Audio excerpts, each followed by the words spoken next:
Hello guys, and welcome to the part 2 of the video. First let's try using the CPU-Z, like I said before, to show you the header of this machine. We're running the AMD X2 Mobile TL50, and of course it's 2 cores and running at 1.6 GHz. The multiplier is set by 8 and the bus speed by 200, and the hyperthreading link is set to 800.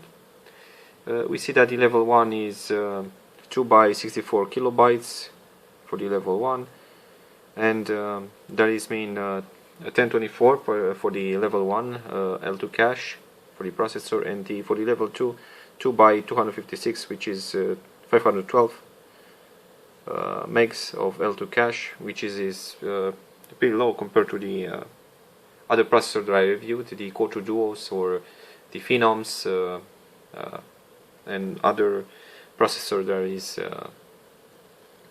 that of course they're included only the desktop ones instead of the laptops, because the laptops are always lower than the desktops, like I said in my previous video.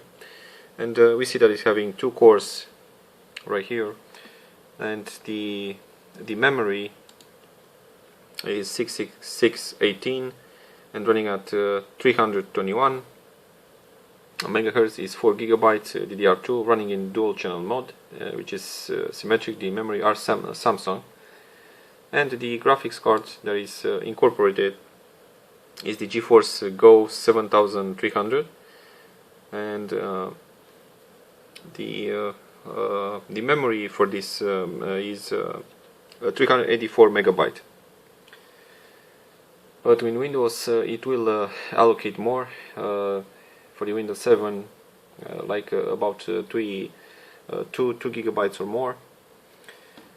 I'm going to show you that, but first we're going to focus on the scores and the benchmark that I've tested so far on this machine, and we're going to close this. I did try the 3DMark 2000, but unfortunately it doesn't run on this machine. It has an is not the laptop like we saw on the Pentium 3, because there we did have a problem with the video card, the memory of the video card, which was very low. But in this case we are confronting with something else. The 3DMark 2000 it does not run because it has error, so you need a subtractor file in order to make it work, and probably a newer version than 3DMark 2000. I mean, there is another 3000 version that is newer, so actually it can run. And the most important thing is the operating system to be on 32-bit, not on 64. This machine is running at 64-bit the operating system, and we're having a lot of problems because of that. Because since the old header, the mother of the old benchmark, since it's 3DMark 2000, unfortunately it will not be able to run on this machine, because of the software and the operating system that we have installed here, the Windows 7. Yeah, I did run the 3DMark 2001, and these are my score. We have the 6136 for the 3DMark. My resolution was 1024 by 768 and 32-bit color compressed texture, and I did run the 3DMark 2003. And of course resolution 1024 by 768, and my score is 3350 for this machine. I run first the 3DMark 2001 second edition, and after that and afterwards I just run the 3DMark 2003. Of course it will tax me a lot for the performance of the computer, because normally you shouldn't do that. You just close the one benchmark and then start the other, like was supposed to, and after that it just you're not gonna eat the performance a lot. And another feature that is very important is to go to the control panel, and I'm going to show you a couple of things. I always set to at the power options right here, instead of this keep it here on balance mode, all you have to do is just choose your plan for that, and you have to create you're gonna have to change the plan settings, pardon, and put it on performance mode. Normally this one, since it's having the battery installed, right now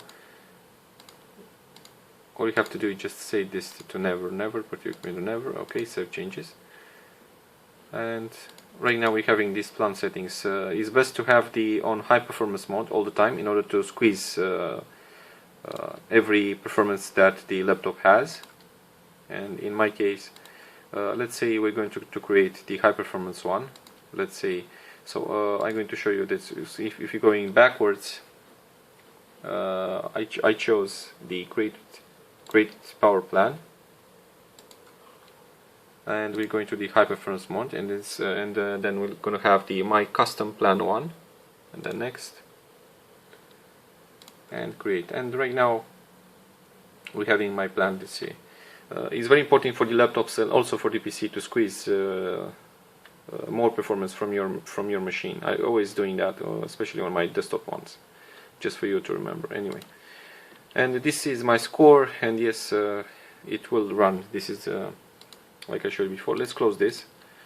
And I did try the Dead Space 1 that I was telling you in my previous video, and it seems to be working just fine. And I'm going to make you a demonstration. See if my camera will hold right here. Okay.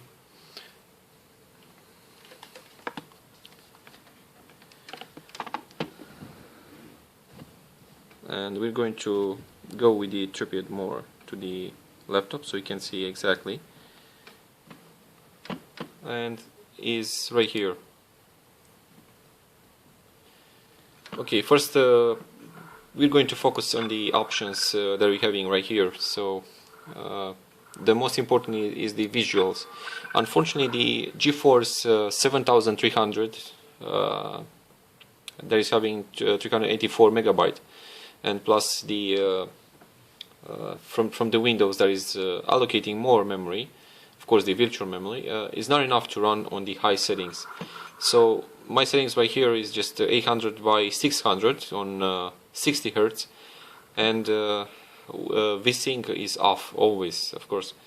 The graphics card is set on low. If I increase more to the high or high settings, it will not run properly anymore. So yeah, I believe this is the limitation of the graphics card, because it will not work properly on most of the games. But the older ones like the Dead Space, the Need for Speed Underground, and other titles that are quite important, you can also easily run on this machine. So yeah, as you can see, we have the WSAD.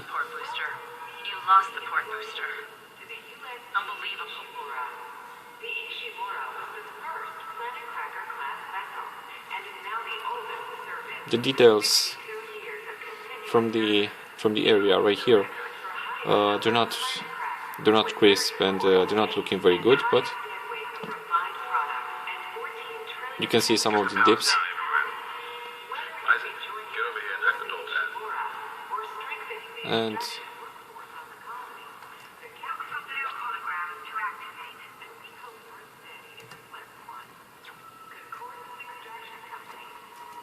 And of course the gameplay, I mean, I believe the gameplay is enough, you know, just for you to open, not to open, pardon, just for you to play around with this mission and all of that. This is very nice. Anyway, yeah, thank you for watching, and please, if you have any questions, put them in my comments, and I will answer you shortly. Yeah, thank you for watching once again, and see you in the other videos.